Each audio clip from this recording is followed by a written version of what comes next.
Hey guys and gals and non-binary pals, welcome friends and my nerdlings. That's a new thing I'm trying. Hello. My name is Zana. And I'm Jason. This is Nerd Initiation, and we discuss all things nerd-tastic. It's another new one. I don't know what's going on with my brain, but that's how we're gonna roll today.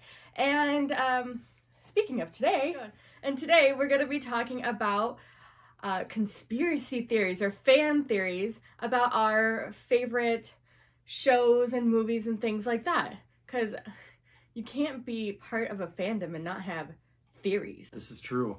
Sometimes things we like in media, they lend themselves to maybe having openings and storylines, plot lines, character beats, where we think there might be more to the story than is being presented to us. Yes. And this is where fans have come up with different things to explain some of what they've seen. And I have a list of fan theories that are some of my favorites that I'm going to go over. And Xana's going to ask questions about them. And then she has a few, and I'll ask about hers. And we'll go from there. We'll see what we end up thinking, what we come up with. Well, let's start off with like an oldie but a goodie.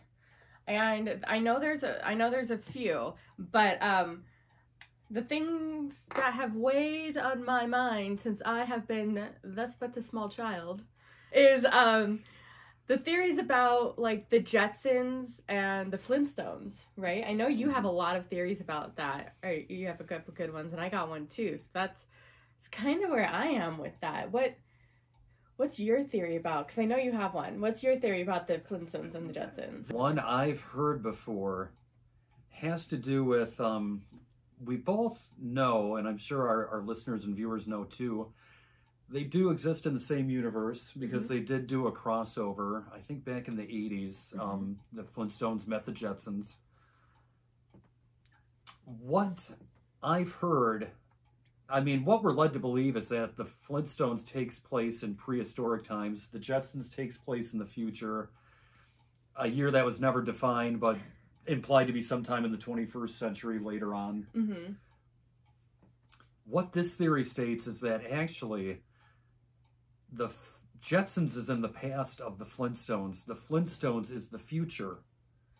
This is due to some kind of apocalyptic event that brought all the future people down to living like cavemen again. Can you like expand on that a little bit? Like what brought them to that point? And like, you know, something happened that took out that futuristic civilization. You know, I don't know what it could have been. Perhaps some kind of like nuclear war type of situation. Okay, but like, even if it's a nuclear war and like most of the population dies, wouldn't there still be like some smart people that still know how to like make things or like engineers or scientists, or did they like purposely attack people with an IQ over something, or did they purposely bomb and nuke like science labs or something? I think it's something kind of along those lines, like that knowledge was lost, and we don't know how much time has elapsed, like how many generations into the future. Technology would have been taken out. You know, maybe they could have been something like an electromagnetic pulse made everything not work. The scientist who used to be able to work on those things died off. Yeah, because he was killed in the attacks against the science labs. Yeah, they were specifically targeting science labs. That could have been part of it, but like, what ended up happening is, you know, let's say maybe 90% of the population was lost. There was still 10% left. The generations kept going on, and they did pass on some knowledge of what was around then. That's why you see these cave people with like what looked to be prehistoric devices and appliances for modern things, because it's like they're trying to replicate what they had in their past, which was the Jetsons in their future. Okay, well, how do they get but how do they get dinosaurs? Because the Flintstones all have dinosaurs, like Dino. He's a teeny tiny little dinosaur. He's a pet dinosaur? Pet dinosaur. And they have dinosaurs performing various functions, like acting as heavy machinery at the quarry pit or the gravel pit or whatever. Did they have like a... Did they pull like a Jurassic Park? And that's why they like in the Jetsons, they like, no, we're going to make dinosaurs and they're not going to eat everybody, right? Because that's what happens in Jurassic Park. There could have been something like that. In the Jetsons' time, maybe they did clone dinosaurs. And once a lot of the human population died out, it allowed them to flourish without the interference of man. You saw more dinosaurs breeding and, going on from there. The only other thing I could think of is that the radiation fallout irradiated some existing creatures into dinosaurs. Question. Yes.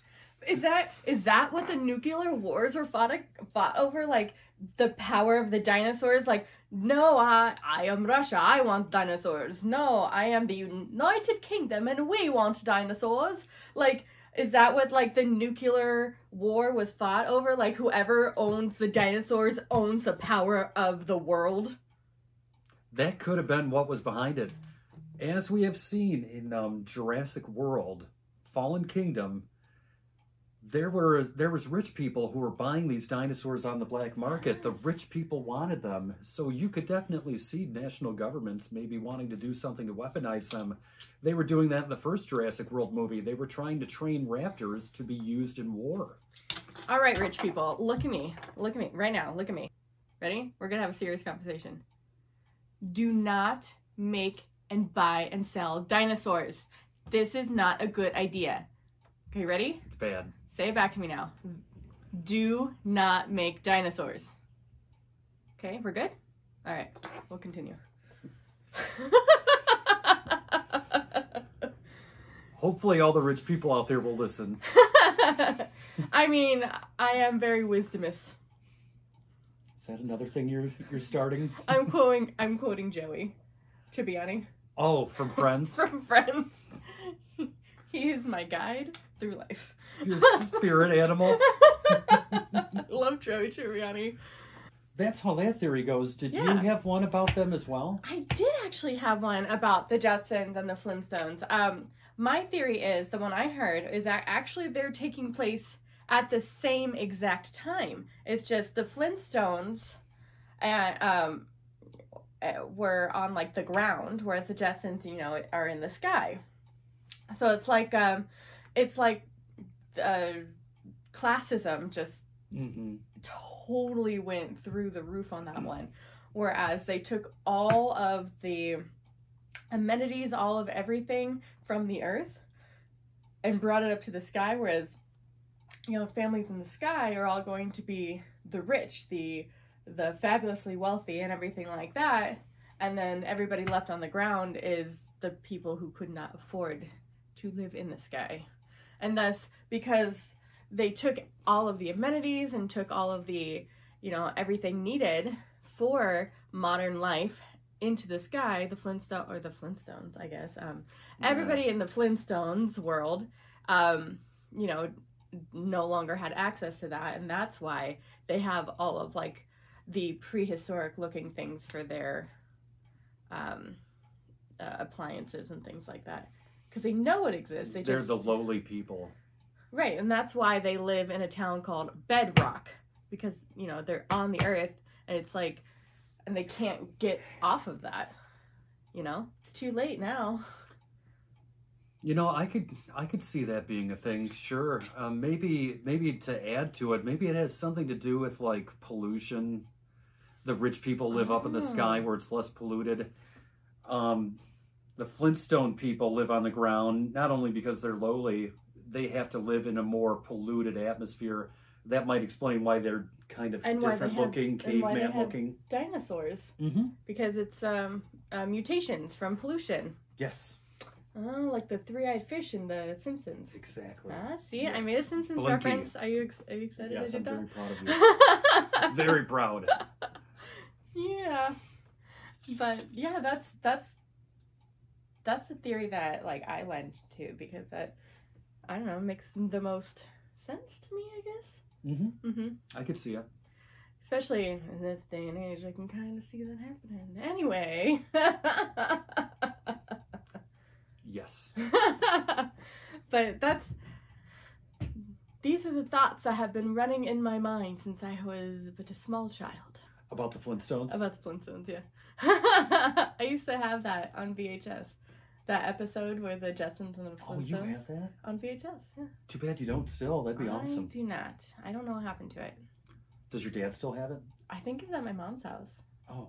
So either no or my sister has it. Echo, let me know. Yeah, she needs it back. Basically, so I can borrow it and watch it. That's what. So he needs it back. I need this to add to the collection. Yeah. That's right. So that's what I was thinking. Is there any what other fan theories? Because I know we have a ton. Yeah, we have a few here. The next one I'll mention, just to go with our props we have here, Jetsons, and next one is Garfield. Yes, everyone's favorite lasagna-loving cat has their own fan theory. Interesting. And I'm going to read this little blurb. It's something that's referred to as the October storyline. I will preface this by saying I read this when it came out in October of 1989. We used to get the newspaper delivered every day. So that was back when comic strips would... Oh yeah, you weren't born yet. That's why you're laughing. I was born 1 month later. You were born in a post-Garfield October storyline universe. Damn. Wow, that's your mind, mind-blowing. Huh? Yep. So we used to get our paper delivered every day, and comic strips a lot of times back then would do a continuing story each day of the week. And sometimes that would culminate in the Sunday edition where the story would be wrapped up or whatever. In the fall of 1989, the creator of Garfield, Jim Davis, produced a series of Halloween-based comic strips about Garfield waking up to an abandoned house. Aw, poor kitty cat. When Garfield finally accepted that he was alone, he's suddenly brought back to his owner John's house. Now, this is what I remember about it is Garfield wakes up and he feels a chill in the air. And he walks out to the living room, and it shows an exterior shot of the house. And the yard is all grown over, and there are boards on the windows like it's been abandoned, like it's an empty house. And Garfield's there alone, almost like it's in some kind of future where John doesn't live there anymore. Aww. So naturally, the storyline had several readers question the meaning behind these series of strips. Because of the strip's surreal reality regarding the Halloween story arc, it is commonly believed that Garfield had either died or that he's slowly starving to death and that the entire strip is his dying dream. Yeah, there's weird moments in it where like he thinks he sees John and Odie and he runs up to them and they disappear. Yeah. That would make me cry. It's really heavy. Oh my god. But that's like a popular theory that you see a lot. Is like, oh, this is all just a dream or in a coma, or like they actually died and this is what's playing out. That was on the TV show Dallas. That was also a theory from Buffy. Oh, from Buffy? Because there's an episode later on to where her mom puts her into like a psych ward, like a mental ward. And everybody... There's a theory that everything that has happened and that happens afterwards is just in her mind because she's in a psych ward. So like she's not the vampire slayer or whatever. It's just she thinks she is, and we are all watching her fevered dream. Wow. I've heard other theories from different properties similar to that. That's really cool. Yeah. But yeah, Buffy. The TV show Dallas, they killed off a character, Bobby, and then they brought him back at the end of the next season, and then said that season where he was dead, that was just a dream. His ex-wife had a dream that he died, but she woke up and he was still alive. Oh my god, that's... It was a fake out, and a lot of people weren't happy about that. Yeah, I bet. They felt jerked around. Well, then they should stay away from Supernatural, because you know how many times those boys have died and come back, or haven't died, and who knows? Nobody knows. Not to mention, it can affect other things. Like, Dallas had a spin-off, Knots Landing. They acknowledged the death of Bobby on that show. So that messed with their storyline. Oh my Yeah, God. it had a ripple effect.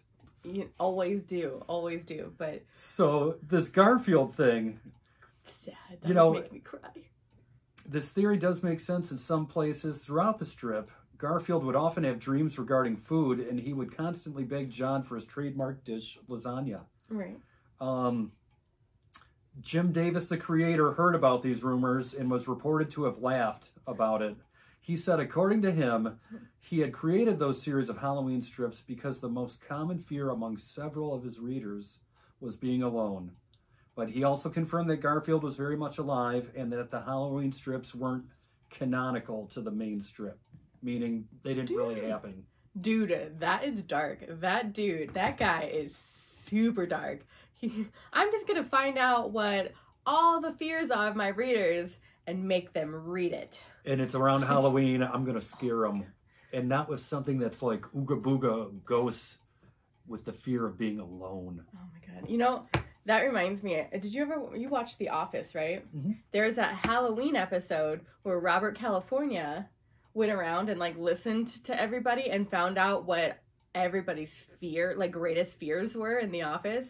And then at the end of the office party, it's a Halloween office party, he went around and told a ghost story that that included every single person's fear.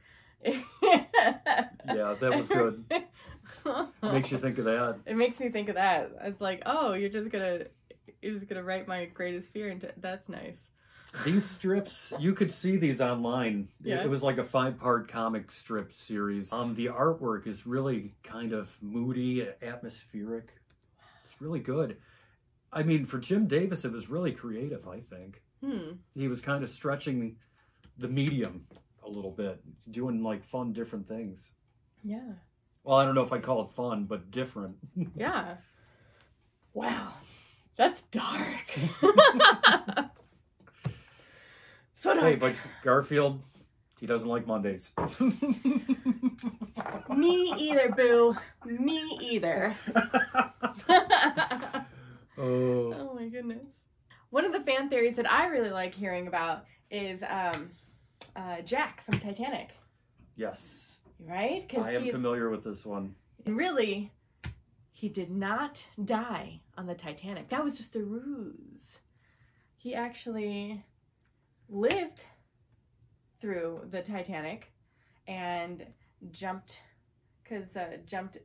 a few years into the future or something to that effect. But he lived through the Titanic, and he actually became a entrepreneur and became independently wealthy and started throwing great parties and fell in love with a girl named Daisy because he is Jay Gatsby. And one part of this theory I've heard too, where he got his wealth, the seed money for his businesses and everything, was that, what was that diamond in Titanic? The heart of the ocean. Heart of the ocean. Yeah. He actually had that and brought it with him back to Earth. It is Hope Diamond. The Hope Diamond. Okay, so but the old lady threw it in the ocean at the end, to quote Britney Spears. Oh, that's right. That was a fake. That was a fake. He actually he switched it. He swapped it out. Because he's a what? He is a thief. And what are thieves good at? Pickpocketing and sleight of hand. Yes. I like that theory. Yeah. It makes sense. The timeline adds up too. I mean, Gatsby was the 20s. Yeah, and so it wouldn't have been, not long after the Titanic. True. I mean, he says he didn't know about anything. They say he, accidentally won that ticket, right? In the game of cards or whatever, but what if he knew? It was like a long con, and he was there just to get the diamond. That could be. Yeah. We don't know. Makes sense. Yeah, but then he I don't know, did he sell it? I don't know if he would sell it though, because then everybody would know, right? Something like that. Unless he sold it to some other rich person. Like who'd on the keep black it market. Oh, it was, black market. Super black market. Yeah, I'm sure. Ah. Like those dinosaurs from Jurassic World Fallen Kingdom. Black market sales, auction. True. Something like that. Rich man. But yeah, so, okay. So this is our theory. It is a long con. He is a con artist. He duped those people, and like he cheated. He won the tickets. He went on the Titanic solely for the reason to steal that diamond. I'm so sorry. I'm gonna be ruining everybody's feelings and day here, but he did not love her. He wanted her diamonds. What? He didn't love her. I mean, no. She's gorgeous. Don't get me wrong. And then that scene, if you know what I'm talking about. If you know, you know. If you know, you know. Yes. But I mean, but he didn't love her, and he stole her diamond, swapped it out because he was there just to get it, so he had to swap it out because he already had it because it's a long con, and he sold it on the black market. So he survived. So it may have showed him dying, but did they really say? No, you don't know. He could. You just saw his body floating down. Yeah. He could have been rescued somehow. Yeah, could have been rescued, or it could have been like purposefully to make her think that he died, so that he didn't actually have to like have her clinging on him the entire time and her finding out that her real diamond is gone, right? Mm-hmm. Because he was doing this to gain money so that he can go to his true love, Daisy. And then it's just a tragic story after that. Guy had a rough life. He did. Yep, getting that long con though. What do you think of that theory? I like it a lot. Aha. But it's not the only Jack Dawson Titanic theory. No? There is one more. One that's a little more sci-fi oriented. So I find it appealing. Jack Dawson from Titanic is a time traveler. Does he have his own TARDIS? He has something. I'm not sure what. His mission is to preserve the timeline by stopping Rose from committing suicide. If she jumped, the crew would stop the ship to search for her, delaying the ship. That would make them miss the iceberg. After the ship sinks, he tells her how she'll die, old and in bed, which seems to happen at the end of the movie. Because he knows the future. Interesting. Huh. I like that theory too. That's an interesting theory, yeah, because time travels. So he goes back in time to save her then. He knew right where to go. He did, didn't he? Because he went right to her. Interesting. But like then at that point then, does he die in the water? Does he fall in love with her in that theory? Does he, if he's from the future and I think he falls in love with her. Oh, I see. But it's kind of like the first Terminator. Kyle Reese is sent back to save Sarah Connor. So, but how does he know? Because if he's from the future, a future that she had already died in because she committed suicide on the Titanic, how does he know to go back and save her? Time travel's just confusing. We need Doc Brown here. Yeah, we do. Mm-hmm. With like a chalkboard to draw out everything. Mm-hmm. All right, we got to get a chalkboard. Or a whiteboard. That'd be awesome. Wait, why don't we have that? I don't know. Yeah. That's okay.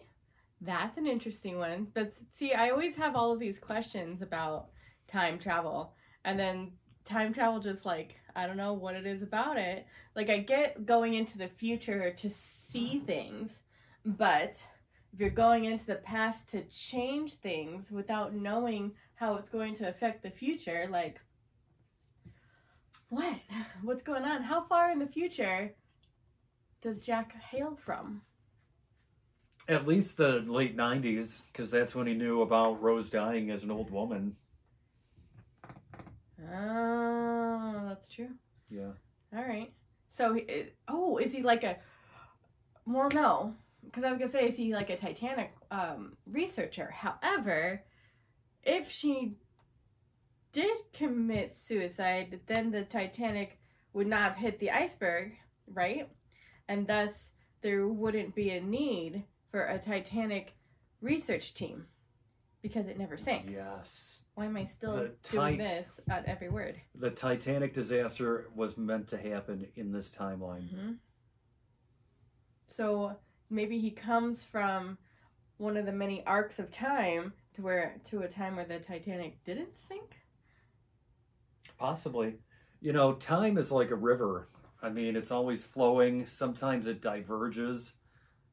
And sometimes people have to get it back on track. Mm-hmm. See, now we're just going into like the Marvel universe, where it like branches off in each direction. It creates different parallel worlds, timelines. Like, so like the ancient one was telling Dr. Banner about, right? Mm-hmm. Yeah. Well, there used to be a show in the early 80s called Voyagers, which was about two characters who would time travel. And they would go to where time was getting off track from where it should be. And they would remember time as it was. They had to correct it. Or as it's supposed to be. As it's supposed to be. All right. Mm-hmm. All right. Okay, I get that. And then, there's also Doctor Who, which, who the flip knows what's going on in that time period. That time. Yeah. So that's an interesting theory that he's that he just knew everything. All right, I like it. Yeah. So what else do we got for theories? You mentioned that Buffy theory. I had one similar from the Simpsons world. Has Homer Simpson been in a coma these past 2 decades?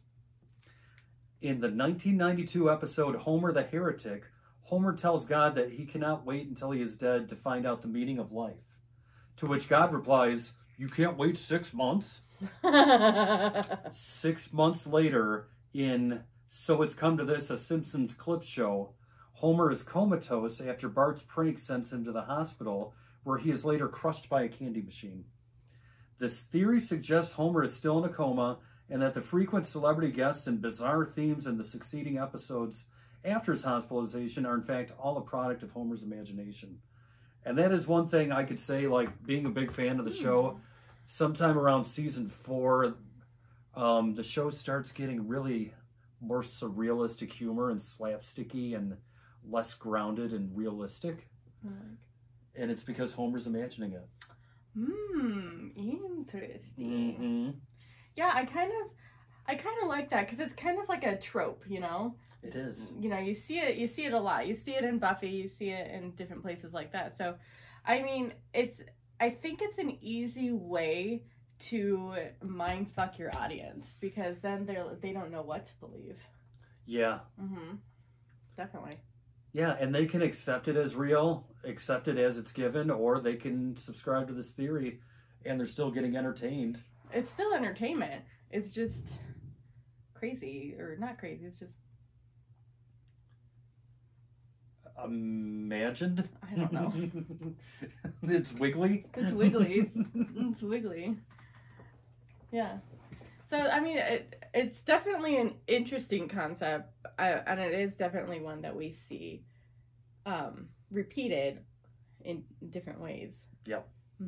There's a theory that we've talked about before, and I want, because this is your theory, and I want you to say it because it is good. It's golden.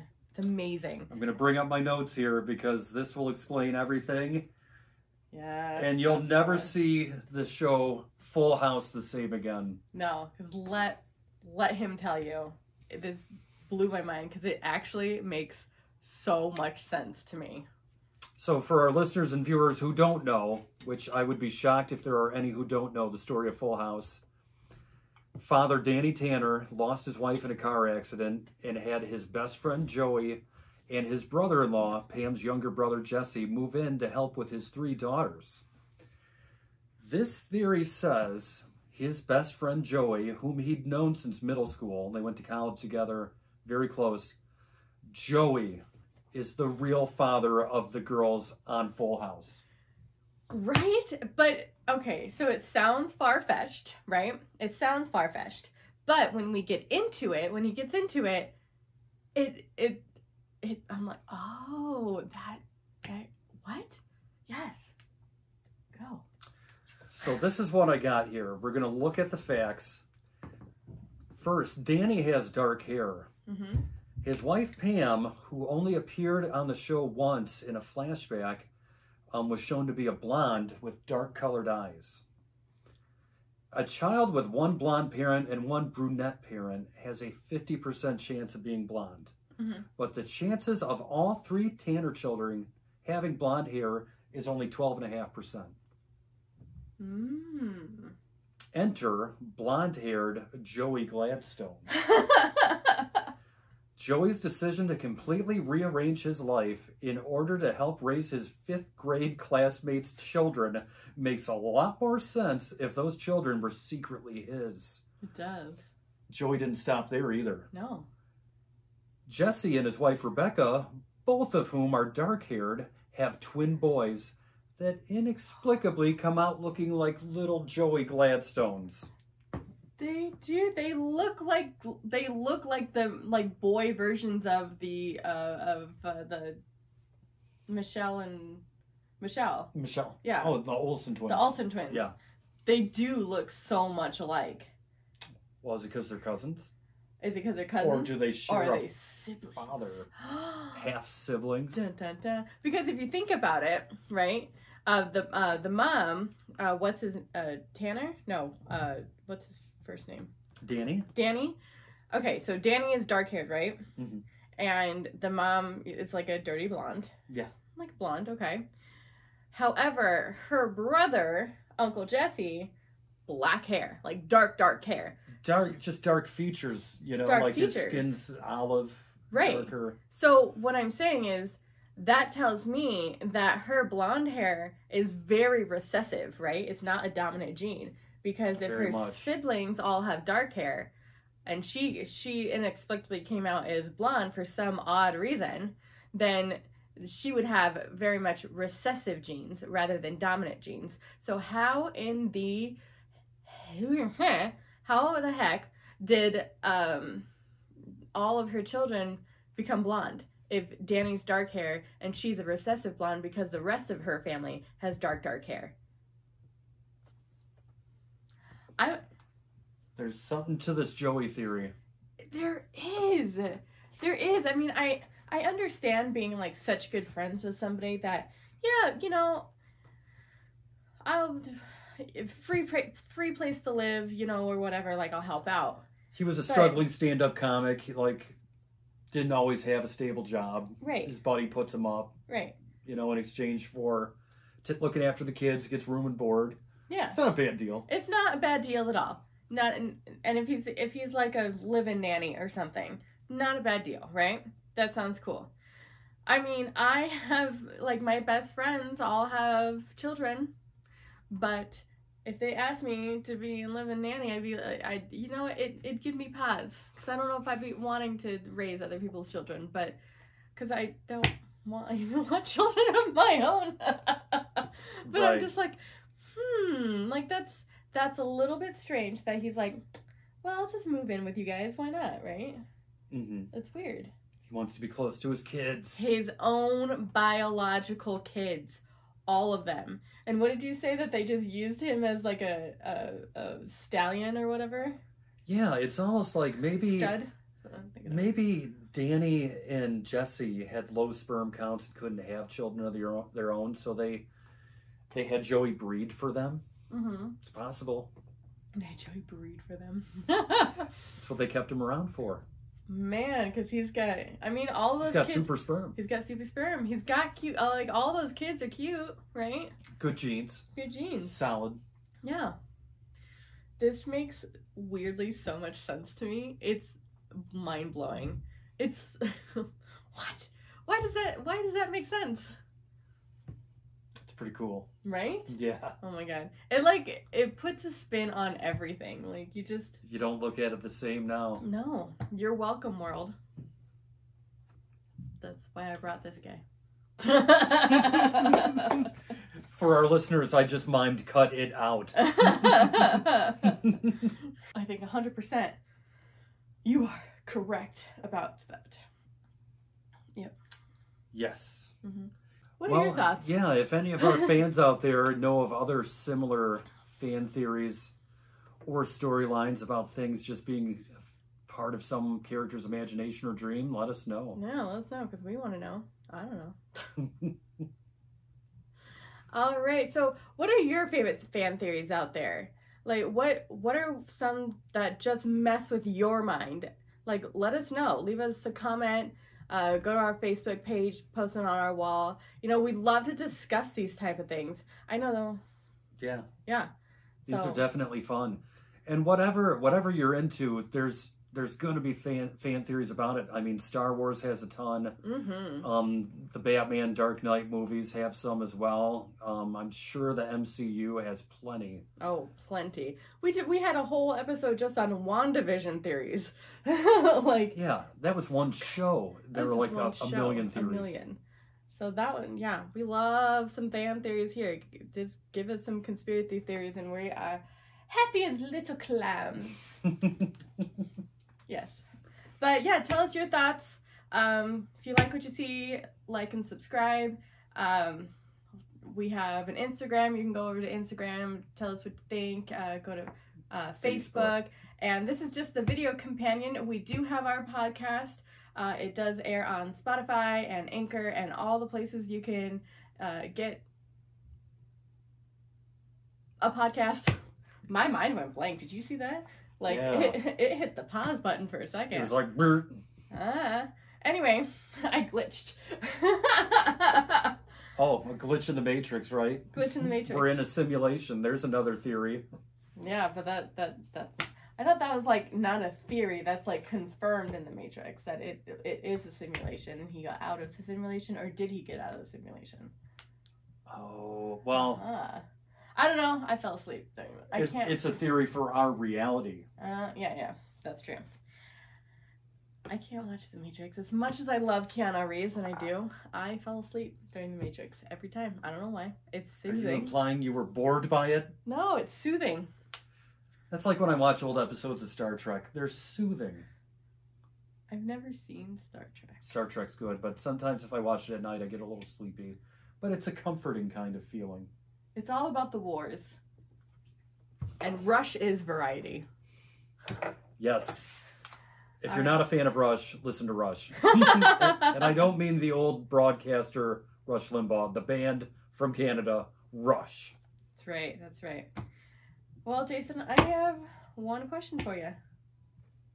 Am I a nerd now? I don't know what that was, but am I a nerd now? Well, young Tannerite. Ew!